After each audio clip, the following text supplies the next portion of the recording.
Bienvenue les amis pour cette nouvelle vidéo. Est-ce que vous sentez cette petite odeur de châtaigne, de pain d'épices, de cannelle? Vidéo de Noël aujourd'hui à Bordeaux et plus précisément ici à Darwin, place culturelle, économique et écologique depuis laquelle nous allons parler artisanat éco-responsable avec Lise. Lise travaille le cuir ici à Darwin, elle récupère, elle transforme, elle crée et je vous propose d'aller la rencontrer sans plus attendre. Alors installez-vous confortablement, l'entrevue de Noël c'est maintenant.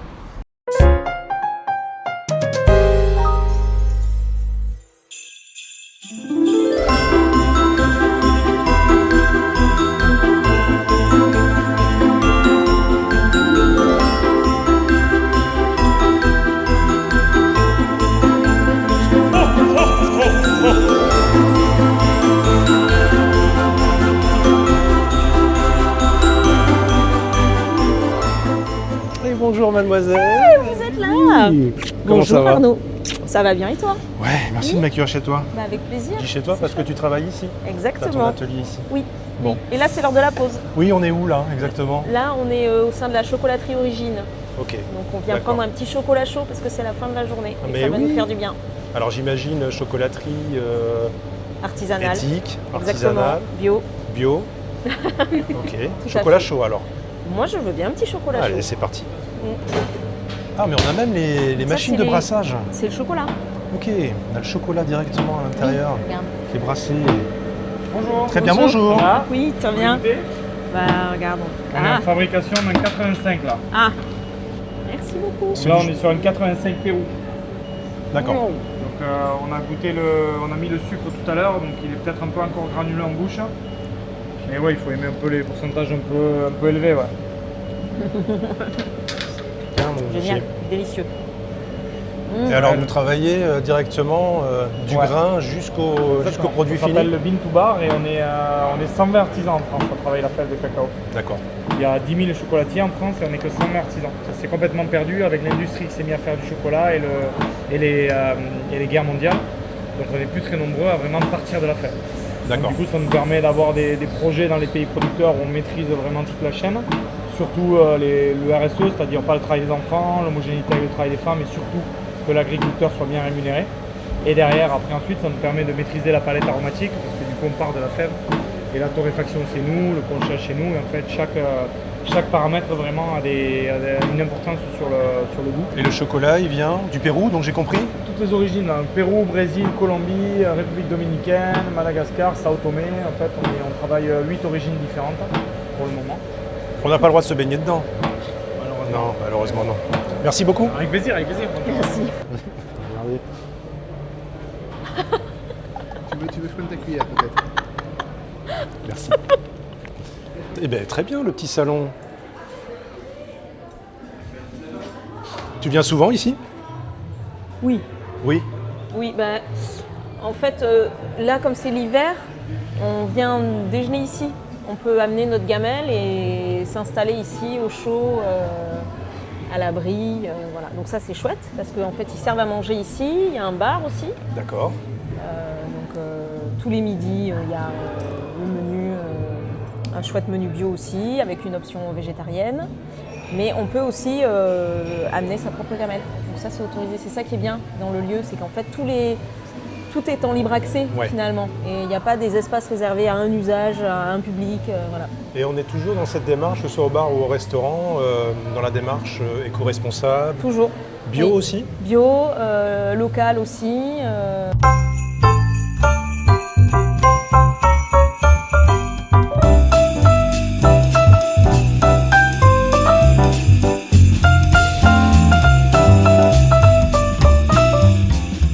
Alors on est dans une ancienne caserne réhabilitée ici, c'est ça? Exactement, la caserne Niel. Si je viens me balader ici, je fais quoi en fait en tant que Tu fais touriste ce ici à que Darwin? tu veux. Mais C'est oui, ça qui est bien. c'est-à-dire, qu'est-ce qu'on a ici? C'est ça qui est bien. Alors tu peux venir flâner tout simplement, Ouais. arpenter les lieux, découvrir les graphes un peu partout, toutes les zones réhabilitées, les bâtiments comme on peut voir là, la caserne réhabilitée de manière écologique. Mhm. Tu peux venir boire un coup, tu peux venir manger, tu peux venir bouquiner, il y a une librairie, tu peux venir... Faire du skate, j'ai vu qu'il y avait un skatepark. il y a un au fond. skatepark aussi, tu peux venir consommer, acheter local et responsable avec des boutiques comme Veja, comme la chocolaterie Origine, comme le café L'Alchimiste, la librairie, la Il y a beaucoup géolibrie. de choses. Beaucoup de choses. C'est un vrai quartier, quoi. Oui, voilà. Et puis tu peux aussi venir travailler si tu es travailleur, que tu sois indépendant dans une entreprise, dans une association. Tu peux venir louer des espaces, des bureaux, organiser des événements ici aussi, participer à des festivals, parce qu'il y a aussi des festivals organisés. Tu peux venir apprendre. Il y a une école de cuisine qui s'appelle La Source. Il y a un lycée aussi, alternatif. D'accord. Tu peux venir te détendre et travailler, quoi. Tu peux venir un Ok. peu tout faire, exactement. Et tu peux venir faire la fête aussi. Il y a des soirées organisées en saison, en hiver aussi, assez régulièrement. Tu peux venir prendre soin de toi. Il y a un espace qui s'appelle le Bivouac, qui est dédié au bien-être, avec des cours de yoga, des cours de pilates, avec des praticiens de médecine alternative. Écoute, il commence à faire un petit peu frais. Ouais, Et nuit aussi. ouais, surtout nuit. Tu m'invites dans ton atelier? Avec plaisir. Allez, c'est parti. Allez. And if we all just float away, so far from where we came from, to find a new angelic place, all our mistakes are undone. Bon, on est dans ton atelier. Exactement. Ok, toi, ton truc, ta matière, c'est le cuir. Oui. Ok. Comment ça fonctionne? Tu fais quoi? Dis-nous, explique-nous. Je fais quoi? Je récupère des cuirs qui sont destinés à la poubelle, qui n'ont plus de valeur, et je leur redonne de la valeur. Ok. Donc je refabrique avec globalement de la petite maroquinerie, on appelle ça comme ça. Donc porte-cartes, porte-monnaie, portefeuille, et puis des objets un peu plus gros comme des cartables, des petits cartables, Des trousses, j'ai vu. Des trousses aussi, Mhm. des petites gammes un peu rigolotes pour les enfants. Voilà, des petites pochettes soirée. Voilà, des choses relativement sobres, utiles, qui nécessitent le moins de matériaux neufs possible. C'est-à-dire, j'essaie de rayer tout ce qui est neuf de la fabrication. D'accord. Donc, tu es vraiment en total récup. Oui. Ça veut dire que Pour même dans les minimiser petits accessoires que tu utilises, tu parles de bouton pression, je sais pas, tout ce que tu peux utiliser à côté, ça aussi, tu es dans l'éco-responsabilité, je dirais. Oui, en fait, les seules choses que je ne peux pas récupérer dans ma fabrication, c'est justement les boutons pression, parce qu'une fois qu'ils sont posés, on ne peut pas les Tu retirer. peux pas les retirer? Non, on ne peut D'accord. pas les retirer, et les rivets, puisque comme leur nom l'indique, ils sont rivetés. Ouais. Donc ça, c'est pareil. Une fois qu'ils sont posés, on ne peut pas les récupérer. Donc moi, j'en mets le moins possible dans mes produits, de manière à ce que lorsque mon produit lui-même sera en fin de vie, on puisse aussi récupérer le maximum de matière. Ouais. Mais aussi parce que je pars du principe que c'est pas parce que je suis créatrice que mes produits doivent puiser dans les ressources. D'accord. Ok, Donc, je comprends. Mon idée, c'est vraiment de faire qu'avec l'existant, le plus possible. Ok. Voilà. Et tu récupères où tous ces cuirs? Alors, tout type de cuir, je vois ici il y a beaucoup de vestes, des sacs.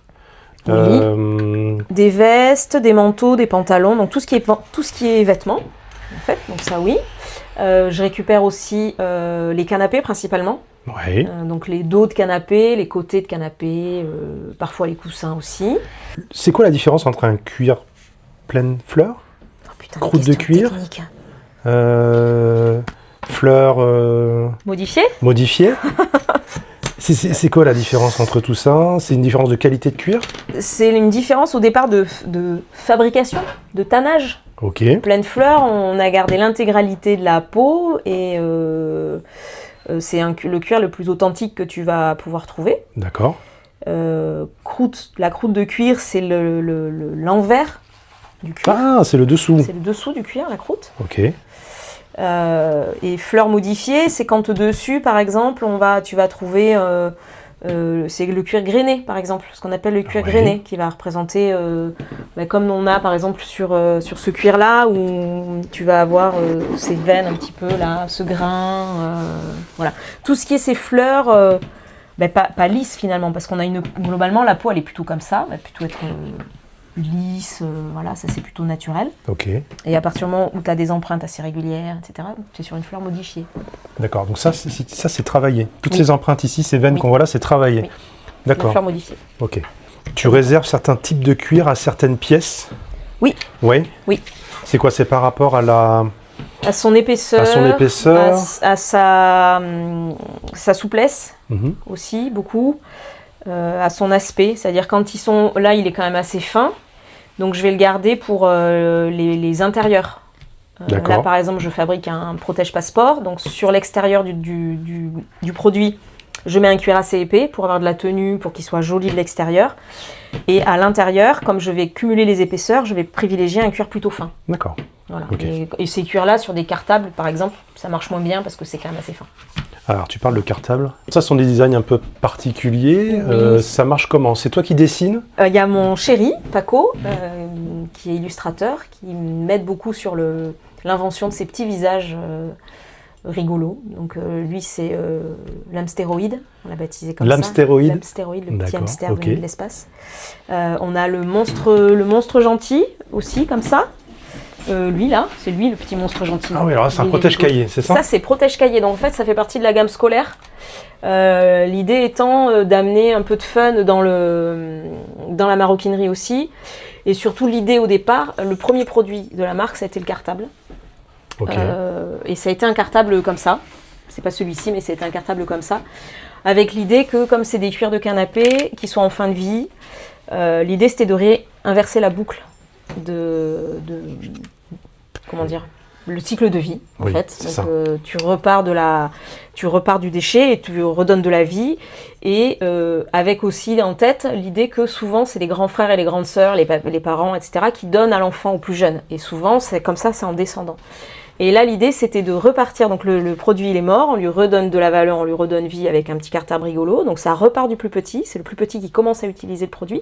Et quand l'enfant grandit et ce cartable devient trop petit pour lui, ben, c'est lui qui va le transmettre derrière à sa tati, sa maman, etc., qui accepte de porter un truc rigolo qui a été porté par son filleul, son enfant. Oui, c'est ça, parce que malgré tout, on n'est pas obligé de s'en servir comme sac d'école.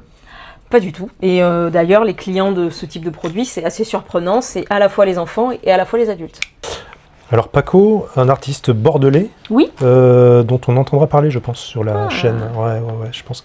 Pour ceux qui suivent les entrevues, on l'a déjà vu passer très brièvement sur une vidéo. Et on aura l'occasion de parler avec lui de ce qu'il fait, notamment de ces petites pièces que tu as là. Exactement. Qu'on a exposé pour la première fois, qu'on a dévoilé lors du marché de Noël là, de Darwin le week-end dernier, et qui ont beaucoup plu. Beaucoup de succès. Beaucoup de succès, voilà. Oui. Beaucoup de succès, beaucoup de curieux. Mais qu'est-ce que c'est? Oh, mais c'est du bois. Oh, mais c'est peint à la main. Oh, mais c'est super beau. Voilà. Donc, oui. On n'en dit pas trop. Il y a des choses à raconter. Ouais, on n'en dit pas trop, on y reviendra bientôt. Tu fais des collaborations?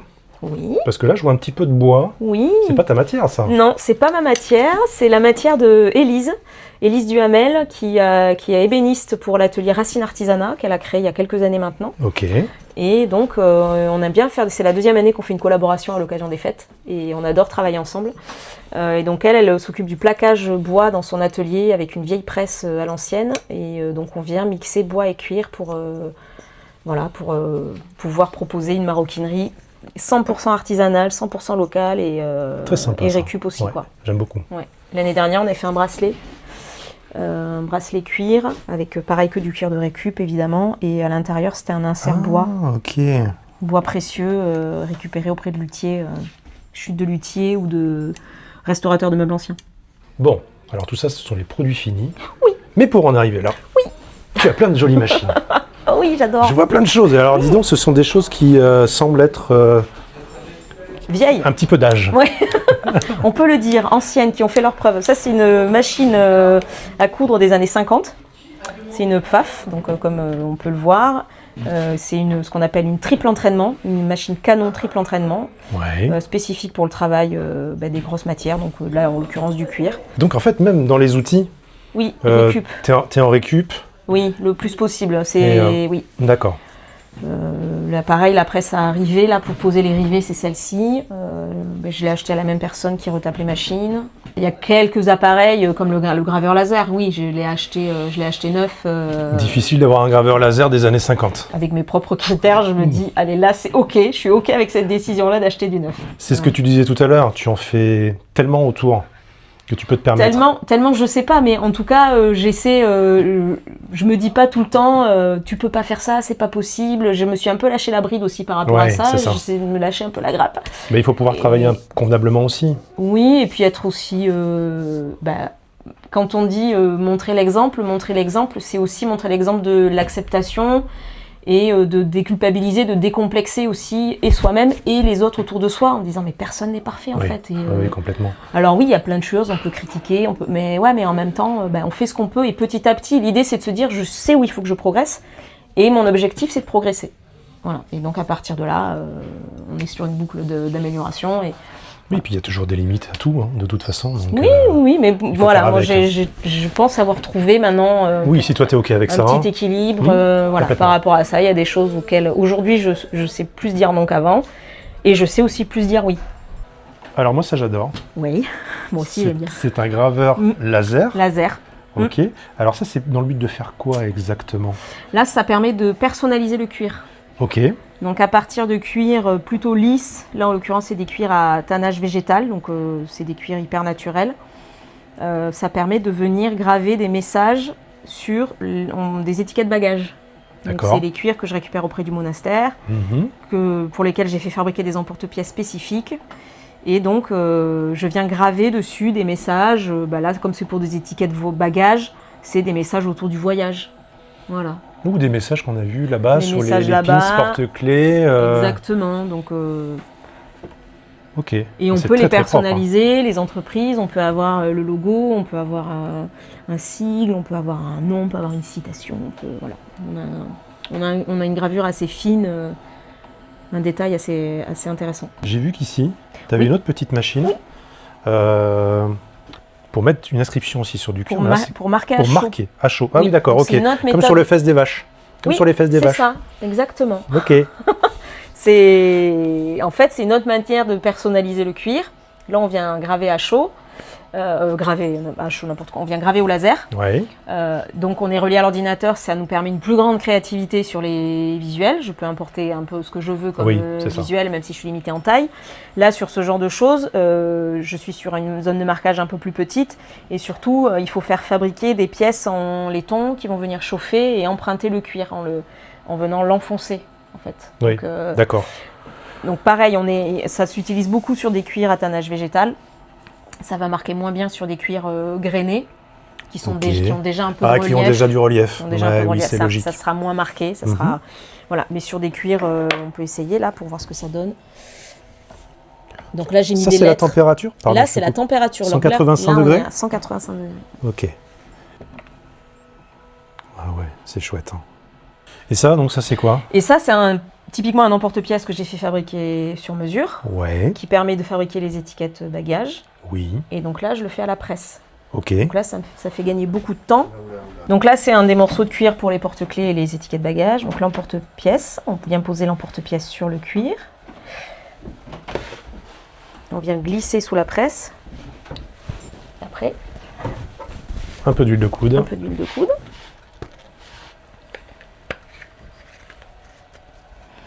OK. Et voilà. Oui, ça fait son boulot, effectivement. Puis c'est ma petite caverne d'Ali Baba. OK, elle est pas tout jeune, lui non plus. Hein. Non, il n'est pas tout jeune. D'ailleurs, il est un peu renforcé. Lui, il a sa petite béquille, hein, lui aussi, parce que sinon, il a tendance à cintrer un peu. Donc, en fait, c'est où je range toute la bouclerie que je vais récupérer. D'accord. Parce que je démonte tous les sacs que je récupère et on va récupérer les fermetures éclairs, les passants, les boutons aimantés, les mousquetons, etc. Et donc, après, ils sont triés, ils sont rangés. Donc, par exemple, les mousquetons.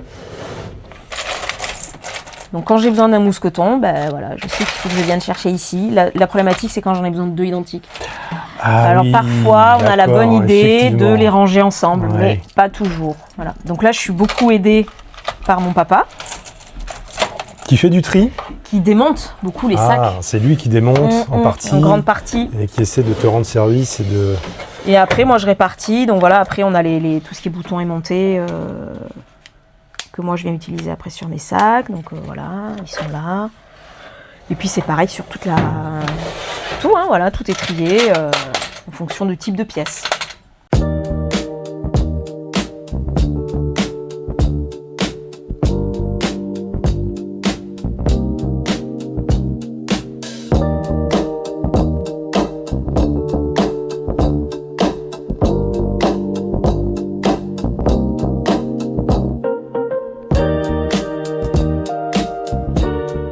fais de la réparation alors aussi, c'est partie Oui. de ton activité. Oui. Comment on répare un cuir griffé, par exemple? Donc, par exemple, tu vois là, je viens de créer une griffure. Oui. Donc on la voit un petit peu. Donc le but, ça va être soit déjà, rien qu'avec des fois, juste avec le doigt en frottant pour essayer d'atténuer en fait l'impact. Tu peux D'accord. faire ça. Si c'est une griffure un peu de couleur où on voit qu'on devine un peu sous la fleur du cuir, on peut venir un peu juste regresser, mais limite juste avec le gras du doigt, ça suffit. On a une technique qui s'appelle le gras de front. Tu l'as, vrai t'as gras de l'image, Ah bah, tu sais quoi, littéralement, je l'ai. Voilà, donc c'est exactement ça. Tu viens prendre du sébum, du gras de ton front, et tu viens frotter ton cuir comme ça. Et tu peux rattraper un petit peu. Et tu peux rattraper des griffures superficielles sur des cuirs. Voilà, sur des cuirs. Tu peux aussi, toujours pareil, selon les cuirs, il y a des techniques avec du vinaigre blanc, un peu d'eau. Tu peux venir tamponner. Le vinaigre blanc va créer une réaction qui va faire que le cuir va regonfler. Et du coup, la griffure peut s'atténuer. S'atténuer. Ok. Après, tu as des techniques de teinture, de baume. C'est ce que j'allais te demander. Voilà. Tu t'arrives de refaire un peu de teinture? Alors, teinture à la marge quand même. Ouais. Mais de redonner un peu de vigueur à la couleur, oui. J'adore, Tu vois celui-là est démoniaque aussi. Mais oui. Alors, les petits-enfants, ils disent que c'est une chauve-souris. Ah, ça peut. Ouais, c'est sympa. Serpent, dragon, tu peux y voir plein de choses. Hein. Ah oui. Mais donc, lui, cuir. Cuir. Bah oui, forcément. Ah oui, forcément. Qu'est-ce qu'ils te disent les gens quand tu leur expliques, quand ils viennent acheter un produit chez toi, et que tu leur expliques un petit peu ta démarche? Alors, quand ils viennent d'eux-mêmes, parce que ils sont en balade à Darwin ou parce qu'ils ont entendu parler de la démarche et tout ça, bah là, il n'y a rien besoin de leur dire. En général, Ils viennent pour ça aussi. Voilà, ils viennent déjà pour ça, ils sont convaincus et voilà. Et quand ils découvrent...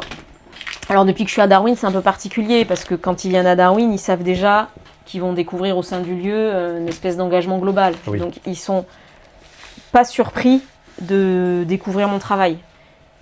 Mais ils sont quand même... Enfin, je dis c'est pas surpris, c'est peut-être un peu réducteur, mais en tout cas, c'est presque, ah ben oui, finalement, c'est logique que vous soyez là et que vous fassiez ça. Finalement, c'est pas étonnant par rapport à la démarche. Et après, quand je suis dans des endroits où on m'attend pas, ben là, ça demande un peu plus de pédagogie. Et globalement, les gens, ils sont quand même... ils sont contents de voir que, ah ben oui, c'est une bonne idée. Voilà. Souvent, ce qui ressort, c'est une bonne idée. Ah oui, tout ça, c'est des canapés. Oh là là. Et oui, parce que quand tu vends ton produit, il y a une dit. petite étiquette qui explique la provenance. Oui, exactement. Ben là, par exemple, sur rien que le présentoir, en fait, l'idée, c'est d'expliquer de suite, que les gens comprennent de suite l'idée, en fait, l'origine de la matière. Parce que souvent, en maroquinerie, on va trouver des choses très colorées, à paillettes, enfin voilà, des très cuirs, travaillés, voilà, vraiment très colorés, avec beaucoup de variétés de couleurs, etc. Et moi, j'ai pas ça en récupération, très peu. Et donc, j'essaie de compenser aussi le côté visuel par des choses aussi attractives. D'une part, voilà, ces petits visages aussi, essayer d'avoir un peu de couleur dans certains produits. Et puis aussi, c'est par les messages, en fait. Par le message transmis. Oui. Voilà. Par l'éthique aussi, et de dire, c'est une manière quelque part aussi de réconcilier un peu le cuir et l'écologie. Oui, d'accord. Voilà, parce qu'on entend beaucoup de choses autour du cuir, l'impact de sa fabrication, les animaux, l'origine des animaux, etc. Donc c'est vrai que c'est un sujet qui fait assez débat, et moi c'était quand même un besoin aussi que j'avais de pouvoir porter du cuir sans me sentir en divergence avec mes propres valeurs. Oui, de réhabiliter vraiment le produit. Et lui redonner un peu ses lettres de noblesse aussi, en disant certes le cuir, oui, au départ, même si c'est déjà un produit du recyclage, parce que c'est déjà un produit du recyclage de la boucherie, mais à mon sens, moi, ça suffit pas à me convaincre. Donc moi, je me suis dit, ce cuir-là, oui, ok, il est issu du recyclage déjà, mais en fin de vie, pour autant, on jette des canapés entiers, ça représente des kilos et des kilos de matière. Il n'y a pas de recyclage de la filière cuir. On sait où ça atterrit. Alors que le tannage, c'est un processus hyper énergivore, etc. Et donc voilà, donc l'idée, c'était aussi de pouvoir réconcilier tout ça. Et voilà. Alors, on n'est pas dans le vegan, c'est sûr, mais on est dans une espèce d'alternative qui permet de trouver un équilibre et de réconcilier quelque part le produit cuir réel, véritable, et l'écologie. C'est beau, hein. Quel beau message. Ouais, Elle est forte, hein. C'est pas mal ça en conclusion, là je le sens. Elle est forte, hein. Ouais. Ah là, faut pas aller plus loin. C'est la petite. Faut Ouais. pas aller plus loin. Ouais, moi ça m'a embarqué là. cette question, de la maroquinerie d'après, comme on dit quoi. C'est ton message, ça. C'est marqué la maroquinerie d'après sur tes. C'est mon petit slogan. C'est ton slogan. Ouais, c'est bien Maroquinerie trouvé. d'après. Parce qu'avant, j'étais un canapé. Et il y a aussi quoi de neuf? Rien. Ah oui, quoi de neuf. Oh là là, ça a travaillé dans la com, tout ça, ça se sent. La batterie du truc clignote, ça y est. Ok, donc faut y aller. Ok, allez, on y va. Bon Lise, écoute, je suis ravi, vraiment. C'était Moi aussi, c'est super chouette. chouette. Merci de m'avoir accueilli dans Merci dans ton atelier. d'être venu me voir. Ça me C'était fait très vraiment intéressant. J'espère qu'on a pu porter un message plaisir. Moi aussi. positif. C'est Je suis Mutane. perdu. C'est Je Mutane suis perdu, on va maroquinerie. recommencer. Ok, on se discute. Non, on va voilà, devoir c'est- recommencer. T'en gardes un petit peu. Merci C'est Lise. moche. Merci Lise de m'avoir accueilli dans ton atelier. Avec C'était vraiment plaisir. un super moment. Avec Vraiment, je plaisir. suis ravi Moi aussi. d'avoir pu partager ça avec toi. C'était chouette. Je vais mettre en description le site marchand parce qu'on te retrouve aussi sur internet. Oui, tout à fait. Voilà.